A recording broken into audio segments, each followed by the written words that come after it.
La Meca Radio TV presenta Enlace Comunitario con la consagrada periodista ganadora de un premio Emmy, Griselle Marino. Yo soy Griselle Marino. Enlace Comunitario con la conducción estelar de Griselle Marino. Gracias por acompañarnos.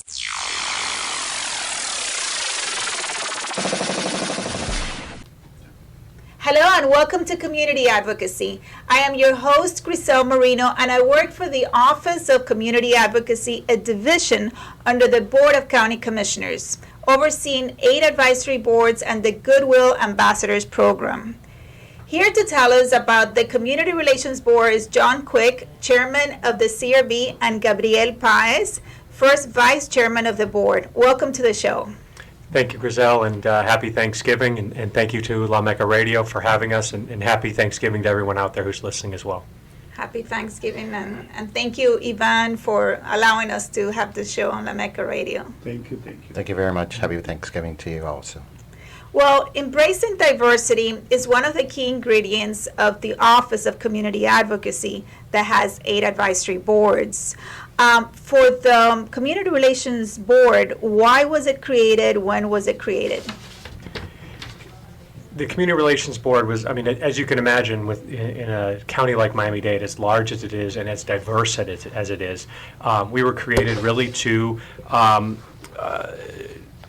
cultivate the diversity and to work with the community to foster the connections between the various ethnic, racial communities throughout the county. We were created really out of strife, but we have evolved into something more than just a board that is there to react to community tensions, and we have evolved into a board really to proactively address some of the issues that are facing the county out there, whether it be anything from affordable housing to community tensions with related to police issues and community relations and things like that. And so is that part of the board's mission? It is, and our community, our county commission created us, and what they said is that they wanted us to address the issues impacting intergroup relations and to assist in resolution of any issues that came about. Yes. And how many committees does your board have? How many members? There are 26 members. 13 of which are appointed by county commissioners, 1 from each of the districts, and then there are 13 what we call at-large members who are vetted by a nominating committee of the board and then ultimately voted upon and appointed by the board itself. In terms of our committees, I'll let Gabe answer that. I don't want to take up too much time. Well, committees are first of all, it's the executive committee, then we have the nominating committee, then we have the criminal justice and law enforcement committee, and finally we have the quality of life committee, which was recently developed as a merging of all the multiple committees that we had, and we thought that we needed to just condense them and then be proactive in one single aspect. And what type of issues does your board what type of topics does your board cover? I think our board is probably the most complex. We have the most serious issues and the more less defined issues, because the Black Affairs Board deals with the Black Affairs. The Hispanic Affairs deals with the Hispanic Affairs. This future LGBT board will deal with the LGBT issues. But we at the Community Relations Board, then we're really attacked with racial and religious and all different aspects, quality of life, and so just being a more proactive board, I think, is what we're trying to be and what we've always have been. Yeah, I would agree with Gabe. We cover basically any issue that can touch the county. We've dealt with issues like you had the racial profiling going on with the former Biscayne Park police chief and that department that was going on there. They've since been sentenced. But obviously that created a lot of tensions between North Miami and Biscayne Park, and the racial issues that were dealt with between there, because they were targeting predominantly young African American men. We deal with issues related to migrant workers in Homestead as well as elsewhere. We've dealt with a lot of the issues with the the gay community. I mean, we saw a few years ago, as an example that comes to my mind, where we saw the two gentlemen who were senselessly, attacked outside of a restroom, and those were some of the issues that we've dealt with. But we also deal with things that are, like I said, not necessarily strife-driven, which is what a little bit of what I was talking about there, but things related to like the 2020 census. I mean, something that a lot of people don't necessarily think about, and maybe we'll have a chance to discuss it a little bit more later, but that really touches every aspect of our community, from funding for healthcare, funding for education, as well as just general representation in our elected governments. So because you have so many different committees, and then you have the criminal justice and law enforcement, so they will cover something like what you mentioned with Biscayne Park, and then quality of life, it's employment, housing. Yes, like most recently, the quality of life was held their first employment fair. It was really more of a proactive fair because it was more related to, we had previously had fairs that were job fairs, but we weren't producing as most we would want in the interview qualities. So what we did was we took back a step there and started really preparing those individuals to pass the interviews and to get better results once they had the interviews.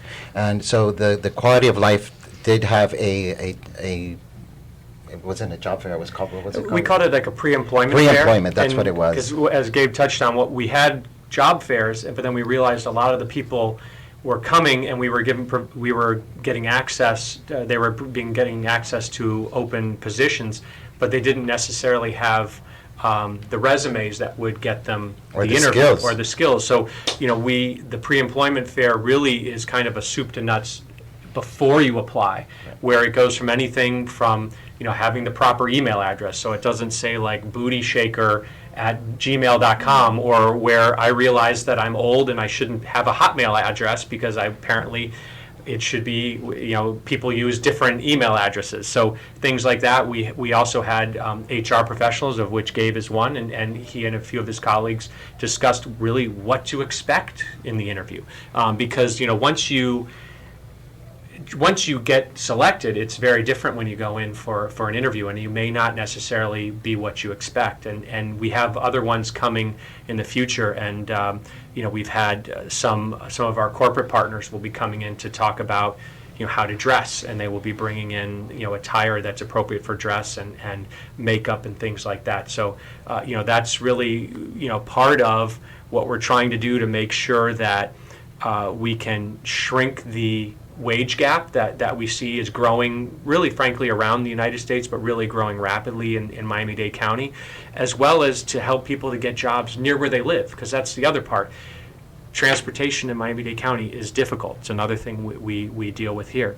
It is difficult to get around. So if you get introduced to a job, but you live in Florida City and the job is in Aventura, it's not really helpful. So part of it is also to making sure that we are able to introduce them to opportunities, over by like the Miami Executive Airport. You live there, we introduce them opportunities there as well. So if they choose not to have that transit, they have the ability to, be able to have opportunities close to where they live as well. And I understand one of the things covered in that employment fair was the digital age, how to build a LinkedIn profile, Facebook, and using social media to communicate with potential employers. It was, and that's one of the things that we all take for granted. Some of us take for granted when we know it, but that doesn't necessarily mean that everybody is aware of it. So what we taught was the basics, the search of the 101s, and that's what we tried to relay to these individuals that attended this pre-employment fair, and we wanted to make it as real as possible and real scenarios. And the folks from the job, the Miami-Dade County job placement was Career Source. Career Source. Thank you, Griselle. Were there, and they also gave very real life scenarios. And my colleagues were, we had all different types of, I think, HR experts, because they had the most lenient ones like myself, but then we also had the more serious ones. So when we gave these scenarios to the individuals, you got it from all aspects. You got it from the real serious one, the banker, to the more traditional what we're experiencing here in Miami, which we used to is more tourism related jobs. So that's how we felt, and we felt that we gave the best that we could, and we did the best we can of giving them the scenarios that we encountered on a day-to-day basis. And we found that the individuals that attended really took to heart to that, and they were very receptive and appreciative of what we offered them. And because it was held in South Dade, I understand that the next one that you're having in 2020, it's going to be on the north side of the county. Yeah, we try to have all of our, we try to go around the county because we realize, not everybody can come to where we're holding it, so we like to go to them. We found a very good partner in the library down south. The next one will be more centrally located, but we're also looking at placements in North Dade as well as West Dade, because we want to make sure that everyone in the county has the benefit of what's really become a great program for this, so that people can get not just jobs but careers, because that's part of it. We want to make sure they get careers where you get not just pay but health care and things like that go along with it. That's great. So that is the Quality of Life Committee to improve our quality of life. But then again, the criminal justice and law enforcement, it's like breaking news. It's like criminal.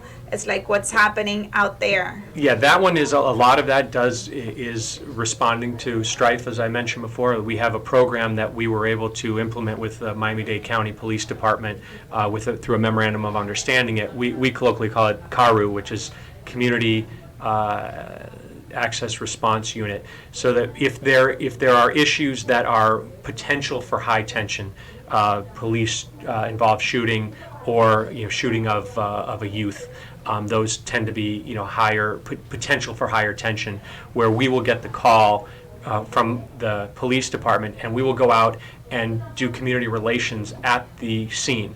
Obviously, there are portions of the scene we do not go in the scene where they're taking in evidence, or we don't want to taint the scene, but assisting with the public so that the police can do their job and catch, solve whatever the crime might be, but so that the public can understand, what is going on, because a lot of times, the conversation isn't always there. Or they might be having conversation, but one's having a conversation up here, the other's here, and they're missing each other. So our goal is to try to merge those conversations so that the police understand what the issues are in the community, what the concerns are, and so that the community then will hopefully also be able to understand what the police are doing. Because if the police don't know what the community's concerns are, that's no good for them, and if the community doesn't understand what the police are doing, that's no good for them. So it's trying to ensure that there is not a greater community response, and so that the community can move forward, and part of the healing process, frankly, with a lot of those incidents. So because your board works in an advisory capacity, with that information, what can you do? Is the aim advise the commissioners so legislation could be created?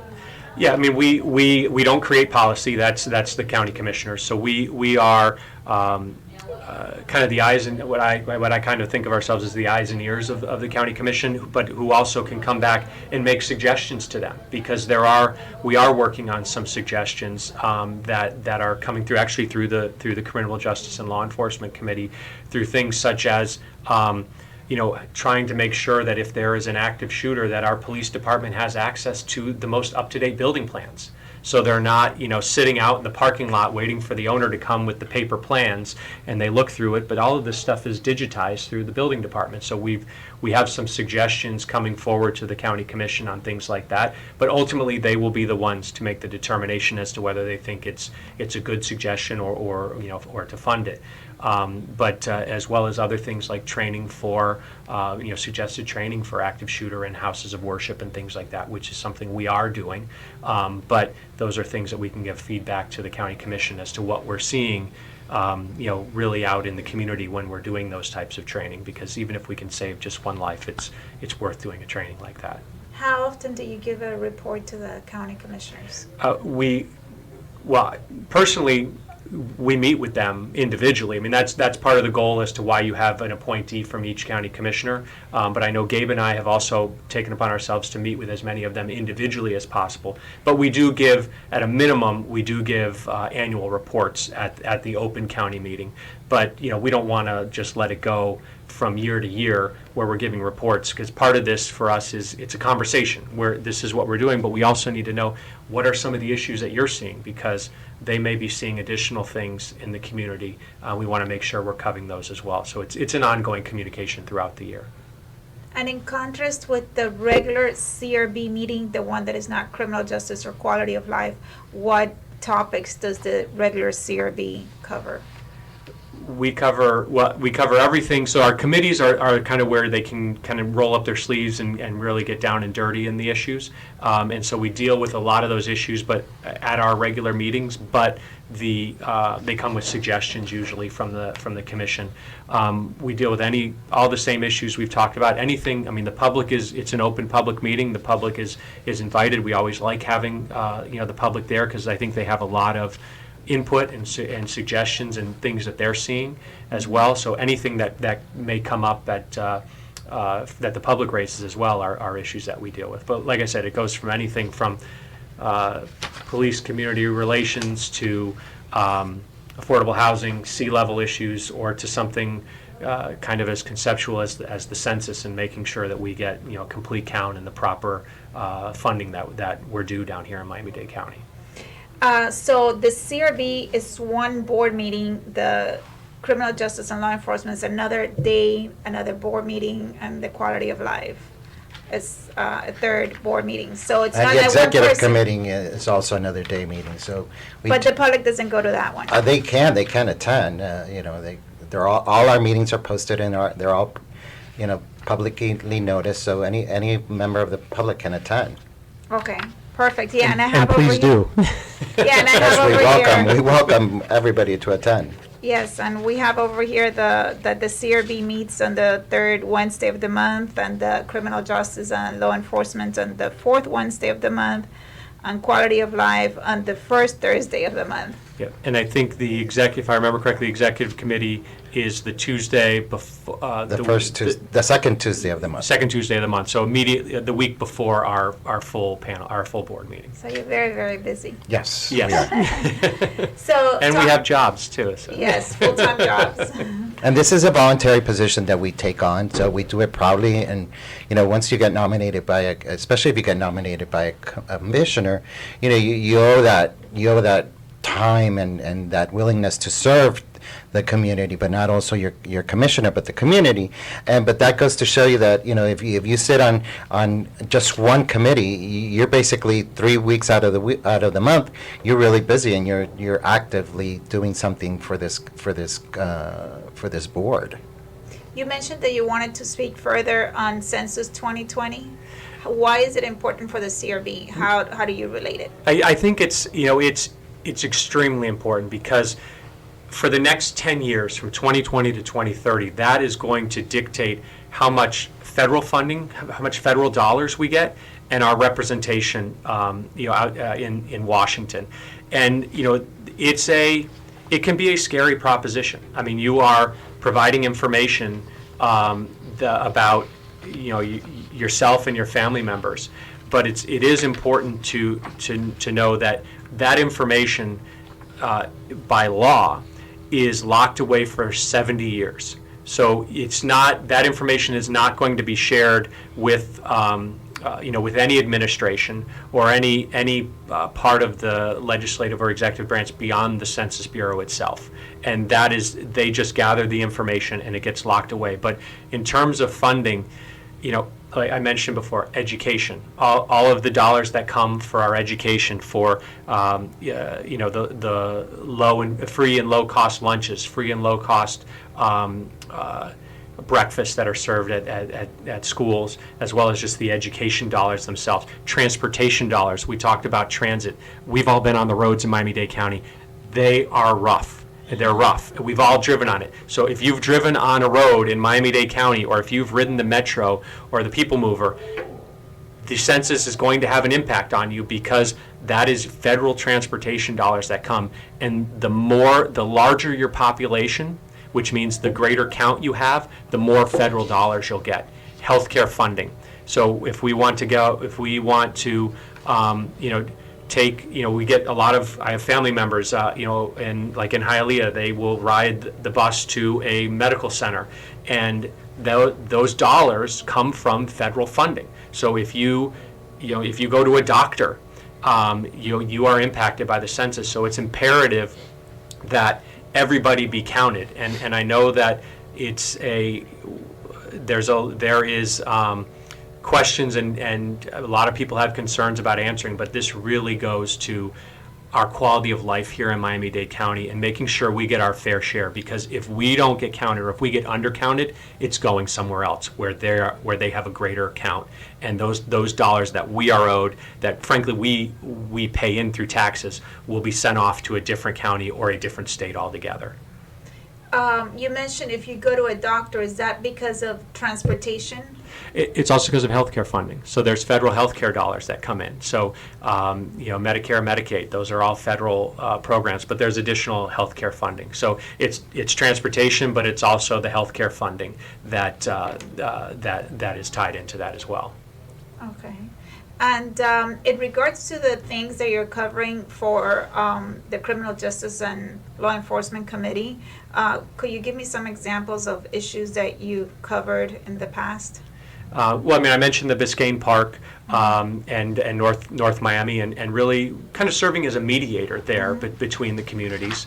There have also been a number of instances where there were community tensions related to shootings, and we have been present there to work with the community to try to get their issues resolved as best as we can through the political process, through the law enforcement process, and to address those issues. There were protests up in at the Golden Glades interchange. We dealt with a lot of those that related to a shooting death that was actually through Florida Highway Patrol, not through Miami-Dade County. But these are our residents, and it doesn't matter who the law enforcement entity was. These are our residents, and we want to make sure that their issues are being addressed. So those are some of them as well. And like I mentioned, the active shooter training at houses of worship, so that we make sure that the parishioners that are at each of those houses of worship, that if something happens, God forbid, and we all hope it doesn't, and we would like for it not to, but if something happens, that they are trained as best as they can, because like I said, even if it just saves one life, it was worth it. So those are some of the things that we've been doing.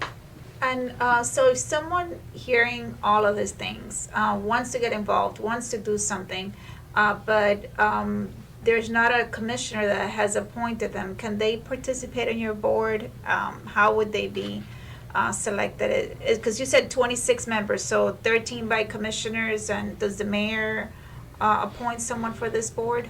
No, it's all a county commission appointee, and so there's multiple ways they can get involved. First, if there's an opening on the board, I would invite them to apply, and we do have a couple of, we do have one or two openings, and we will be starting that process shortly. So I would invite them to apply. They can go to the Community Relations Board website, and it should have the process on there. So I would invite them to apply, and the application will be analyzed by the nominating committee, and certain members will be selected for interview and beyond. But even though there's only 26 positions, our committees, I should say, do not require you to be a board member. I mean, certainly we have members of the CRB are on those committees, but there are a number of committee members who are non-board members. So that's a way that they can get involved and really to help and to give back to the community the way that a lot of us really enjoy and want to do. Okay, so, but again, and they could reach out to the Community Relations Board, to any of us, or to our Executive Director, Shirley Planton, and that way we can get them involved and hopefully get some more people on our team. Okay, so and then the website, it's miamidade.gov/advocacy, and then Community Relations Board. And our office number is 305-375-5730 for anybody watching that wants to be part of the Community Relations Board. I would also like to add that serving on these committees are stepping stones for serving actually on boards. So it's a great way to get involved and really get your feet wet and testing if this is really something that you really have it in you or really want to participate. So participating in a committee is a great way. It's a great learning tool and a great stepping stone into going back into asking your commissioner when there's a vacancy to get fully nominated by them if you weren't selected by the nominations committee, for example. Anything else that I haven't asked you that you would like to add? No, thank you again for the time, and thank you to La Mecca. And I think this is important for us to give back to our community. This is a great county. I was not born and raised here. My wife, she's Cuban. She was born and raised here and brought me down. And it's really an amazing place. But we have to make sure that all of our communities understand that, and we live harmoniously together, which I think we can. We just sometimes need to talk. And for you, Gabriel? I just would like folks to really to come just join us at a meeting, whichever you like, if it's a committee meeting or a board meeting, and just see what we do and then see how you can participate. And then you really can start giving back to the community. This is a wonderful opportunity. I think it's great that these government institutions exist because it's a way of giving back without having to really be electable or be elected, and you could just give back with just a certain percentage of your time, or really at an area that you really like. And this is what I invite anybody for to come, especially at the CRB, because we're so diverse. We have multiple committees, and we don't have a specific area where we target. And once again, those meetings are on Wednesdays? The general board meeting's on Wednesday. The executive committee is on the first Tuesday of the month. Then the CJLE meeting is on the fourth Wednesday. And then the quality of life is the first Thursday of the month. So I really encourage you to participate in any of those that you like to participate in. And then we also post the information on social media, on Facebook and Twitter and Instagram, and our handle is Advocacy MDC, so you could follow us. And Griselle, if I could just, it's really very rewarding too. I mean, it's really. I mean, I wanted to tack on to what Gabe said, because it's really rewarding to be able to do, because you can find something that you're passionate about, and like what Gabe said, we cover so many things, so there is something, and for everyone, if you're interested in giving back to the community. And it's not like the board dictates what our committees do. The committees, sometimes we'll ask them to explore things, but the committees, they drive their own discussion too, and they'll make recommendations to our board. So I want to make sure people are aware that it's not like you go to a committee, you'll be being dictated what you do.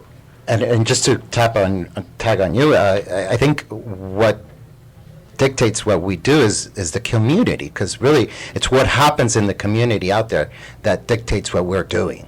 And if there's shootings, then we're tackling that. If there's homelessness, we're tackling that. If there's sea level rising, we're tackling that. So it's really the community is what dictating what we're looking. So that's why we're so diverse and we're so complex. You mentioned sea level rise, and how is this? That's something that I really have always wanted to do, and I've been studying it more and more. So that's something that I will be bringing up in 2020, because I work in Brickell, and I've been noticing lately this sea level rising is like I cross when I come to work on the Metro Rail. I'm okay if I cross on the left side of the road, but if I go on the right side, I'm dealt with a flooded sidewalk. So it's something that I've been dealing with it this year more and more, and that's something that I will be bringing up to the committee and to the board, because it's something that we need to dictate, because that is part of our quality of life, and that's something that's going to impact us, regardless if we believe it or not. It's out there, and it's coming, and it's already here, and we're going to have to, really tackle it head on, because it's something that it's there. It's not knocking our doors anymore. It's already rising. Thank you. Thank you so much. And thank you so much for giving back to the community. I know that you are an attorney, you're a human resources professional, and then we have people from all walks of lives on the boards. Thank you. So there's no distinction. Thank you so much for volunteering and for being part of this board and for coming to La Meca Radio on Thanksgiving. Thank you. We're very happy and happy Thanksgiving, and I hope everybody enjoys their meal today. Thanks. Appreciate it. Well, I hope our audience enjoyed today's shows. As always, you can contact us at www.miamidade/advocacy, as well as via our social media platforms, Advocacy MDC, or you may call us at 305-375-5730. I am your host, Griselle Marino. Thanks for watching.